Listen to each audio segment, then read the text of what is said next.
দক্ষিণ সালমাৰা মানকাছৰ জিলা সমিতিৰ উদ্যোগত তথা হাতশিঙিমাৰী এলাইট একাডেমীৰ সহযোগত অসম আবৃত্তি আৰু সাংস্কৃতিক পৰিষদৰ জিলা সমিতিৰ দ্বিতীয় প্ৰতিষ্ঠা দিৱস উদযাপন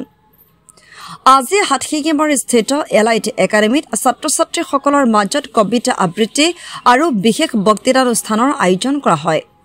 উক্ত প্ৰতিষ্ঠা দিৱসত সভাপতিত্ব কৰে দক্ষিণ সালমাৰা মহাবিদ্যালয়ৰ সহকাৰী অধ্যক্ষ ডক্টৰ মজিবুৰ ৰহমানে আনহাতে উক্ত প্ৰতিষ্ঠা দিৱসত উপস্থিত থাকে বাঘাপাৰাৰ সমাজিক কৰ্মী মনোজ নাথ দক্ষিণ সালমাৰা মহাবিদ্যালয়ৰ সহকাৰী অধ্যক্ষ জাহানুদ্দিন ভূঞা জিলা সমিতি অসম আবৃত্তি পৰিষদৰ উপসভাপতি হবিবুছ সুলতান জিলা সমিতিৰ অসম আবৃত্তি পৰিষদৰ আয়োজক তথা সম্পাদক শৰীফুজ্জামান আৰু দক্ষিণ সালমাৰা মহাবিদ্যালয়ৰ সহকাৰী অধ্যক্ষ ৰিয়াজুল হক প্ৰমুখ্যে আজিৰ এই দিনটোত অসমত উক্ত অনুষ্ঠানটোৰ জন্ম হয়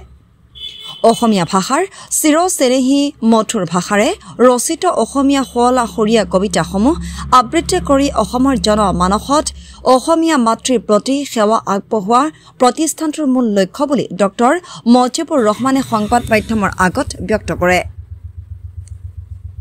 অসম আবৃত্তি আৰু সাংস্কৃতিক পৰিষদৰ উদ্যোগত গোটেই অসমজুৰি উক্ত কাৰ্যসূচী চলি আছে আজি হাতশিঙিমাৰীত উক্ত পৰিষদৰ উদ্যোগত আৰু এলাইট একাডেমীৰ সহযোগত সংগঠনটোৰ দ্বিতীয় বাৰ্ষিক প্ৰতিষ্ঠা দিৱস পালন কৰা হয় এই সন্দৰ্ভত এলাইট একাডেমীৰ অধ্যক্ষজনে কয় যে এনেকুৱা কাৰ্যসূচীৰ ফলত ছাত্ৰ-ছাত্ৰীসকলে যথেষ্ট উপকৃত হ'ব আৰু এনেকুৱা অনুষ্ঠানটোৰ বাবে অধ্যক্ষজনে ছাত্ৰ-ছাত্ৰীসকলৰ লগতে উপস্থিত থকা সকলো গণ্যমান্য ব্যক্তিসকলক ধন্যবাদ জ্ঞাপন কৰে আৰু ভৱিষ্যতে এনেকুৱা অনুষ্ঠান হ'লে তেখেতৰ একাডেমীৰ পৰা সহায় সহযোগিতাৰ হাত আগবঢ়োৱা হ'ব বুলি সংবাদ মাধ্যমৰ আগত ব্যক্ত কৰে আপোনালোকৰ মিডিয়াৰ জৰিয়তে জনাব বিচাৰিছোঁ অসম আবৃত্তি আৰু সংস্কৃতি পৰিষদ অসমৰ বুকুত জন্ম লাভ কৰা এটা নতুন অনুষ্ঠান এই অনুষ্ঠানটিয়ে চিৰচেনেহী অসমীয়া ভাষাত ৰচিত সুৱদী সুৰীয়া কবিতাবিলাক আবৃত্তিৰ জৰিয়তে অসমৰ জনমানসত জনপ্ৰিয় কৰি অসমীয়া সেৱা অসমীয়া মাতৃৰ প্ৰতি সেৱা আগবঢ়োৱা ইয়াৰ মূল উদ্দেশ্য আবৃত্তি কলাক এটা পৰিবেশ্য কলা হিচাপে অসমৰ জনমানসত প্ৰতিষ্ঠিত কৰা এই সংগঠনটিৰ মূল লক্ষ্য আৰু অসম আবৃত্তি আৰু সংস্কৃতি পৰিষদৰ জন্ম হৈছিল 29 মাৰ্চ গতিকে 29 মাৰ্চ আজিৰ দিনটো অসম আবৃত্তি আৰু সংস্কৃতি পৰিষদৰ দ্বিতীয় বাৰ্ষিক প্ৰতিষ্ঠা দিৱস এই দ্বিতীয় বাৰ্ষিক প্ৰতিষ্ঠা দিৱস অসমৰ প্ৰতিটো জিলাতে বৰ্ণাঢ্য কাৰ্যসূচীৰে অনুষ্ঠিত হৈছে আমি দক্ষিণ সালমাৰা মানকাছৰ জিলা সমিতিৰ উদ্যোগত আৰু এলিট একাডেমীৰ সহযোগত আমি দিনজোৰা কাৰ্যসূচীৰে আজি এই অসম আবৃত্তি আৰু সংস্কৃতি পৰিষদৰ দ্বিতীয় প্ৰতিষ্ঠা দিৱস আমি উদযাপন কৰিছোঁ এই উদযাপন কাৰ্যসূচীৰ আজিৰ প্ৰথম কাৰ্যসূচী আছিলে পৰিষদৰ পতাকা উত্তোলন পুৱা 11 বজাত আমি পৰিষদৰ পতাকা উত্তোলন কৰিছোঁ তাৰ পাছতে 11:30 বজাত বন্তি প্ৰজ্বলন তথা অসমৰ 3গৰাকী মহান সাংস্কৃতিক কৰ্মী অসম আধুনিক অসম নিৰ্মাতা অসমীয়া সংস্কৃতিৰ পূজাৰী ৰূপকোঁৱৰ জ্যোতিপ্ৰসাদ আগৰৱালা কলাগুৰু বিষ্ণুপ্ৰসাদ ৰাভা আৰু সুধাকন্ত ভূপেন হাজৰিকাদেৱৰ প্ৰতি আমি শ্ৰদ্ধাঞ্জলি জ্ঞাপন কৰিছোঁ আৰু তাৰ পাছতে আজিৰ মূল অনুষ্ঠান কবিতা আবৃত্তি আৰু এক বিশেষ বক্তৃতানুষ্ঠান এই বক্তৃতাৰ মূল বিষয় আছিল কবিতা আবৃত্তি এক অনন্য পৰিবেশ্য কলা এই সম্পৰ্কে আমি আমন্ত্ৰিত নিৰ্দিষ্ট বক্তা তথা সন্মানীয় অতিথিসকলক আমন্ত্ৰণ কৰি আনিছোঁ ইয়াত আমাৰ জিলাৰ বছা বছা যিসকল আবৃত্তিকাৰ তেওঁলোকক আমি আবৃত্তি কৰি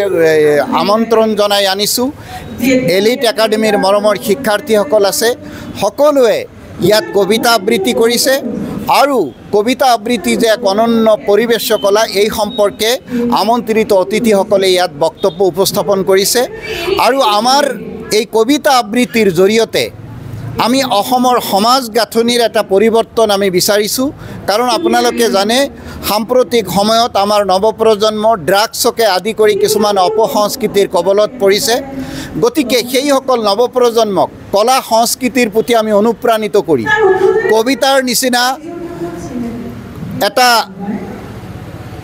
সুকুমাৰ কলাৰ প্ৰতি কবিতা আবৃত্তিৰ নিচিনা এটা সুকুমাৰ কলাৰ প্ৰতি আমাৰ নৱপ্ৰজন্মক আমি আকৰ্ষিত কৰি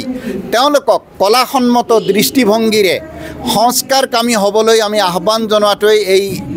আমাৰ অনুষ্ঠানটোৰ মূল উদ্দেশ্য। এই উদ্দেশ্য ৰাখিয়েই আজি আমি এই অনুষ্ঠানটো অনুষ্ঠিত কৰিছোঁ। হয়, একচুৱেলি আমি প্ৰাউড ফিল কৰিছোঁ যে আমাৰ দক্ষিণ শালমাৰ মানকাছাৰ জিলাৰ উদ্যোগত আমাৰ ইলাইট একাডেমি আজি এটা কবিতা যিটো আপোনাৰ যিটো আবৃত্তি যিটো এক অনন্য পৰিৱেশ কলা যেটো আমাৰ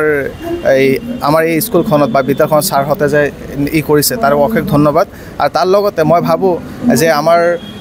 ষ্টুডেণ্টছখিনি আৰু তাৰ লগতে আমাৰ সমাজৰ এনেকুৱা ধৰণৰ অনুষ্ঠান হৈ থাকিব লাগে। ইয়াৰ আগতো আমি যেনেকৈ কৈছোঁ যে আমি বিভিন্ন দিশত আমাৰ ফালৰ পৰা আমি সদায় আগবাঢ়ি থকাৰ চেষ্টা কৰিছোঁ। যে মই দেখিছোঁ আজিৰ এই প্ৰগ্ৰামৰ মাজৰ পৰা আজি আমাৰ মঞ্চত বহুত আমাৰ ডিষ্ট্ৰিক্টৰ গণ্যমান্য ব্যক্তি আহিছে, তেখেতসকলৰ পৰা বহুত মূল্যৱান কথা আমি শিকিবলৈ পালোঁ। তাৰ লগতে দেখিছোঁ যে আমাৰ ষ্টুডেণ্টৰ মাজত যি প্ৰতিভা সেইটো আমি দেখিবলৈ পাইছোঁ। তো মই ভাবোঁ আগন্তুক দিনত এনেকুৱা ধৰণৰ প্ৰগ্ৰাম হৈ থাকিব লাগে। ইয়াৰ জৰিয়তে এটা মেছেজ গোটেই ছাৰে কৈছে, ডক্টৰ মজিবুৰ ৰহমান ছাৰে কৈছে যে এটা আমাৰ এই ছ'চাইটিখনক কেনেকৈ আমি ডেভেলপ কৰিব পাৰোঁ তাৰে এটা চিন্তা চৰ্চা কৰাৰ আমি চেষ্টা কৰি আছোঁ। এইখিনি বিশেষকৈ মানে যিখিনি কৰিব পাৰিছোঁ ছাৰহঁতে যিখিনি কৰিব পাৰিছে মই ভাবোঁ আজি এটা ভাল যিখিনি হৈছে মই ভাবোঁ অন্তৰৰ পৰা I am very satisfied with the system. আৰু স্পেচিয়েলি থেংকছ টু আমাৰ যিটো মজিবৰ ছাৰ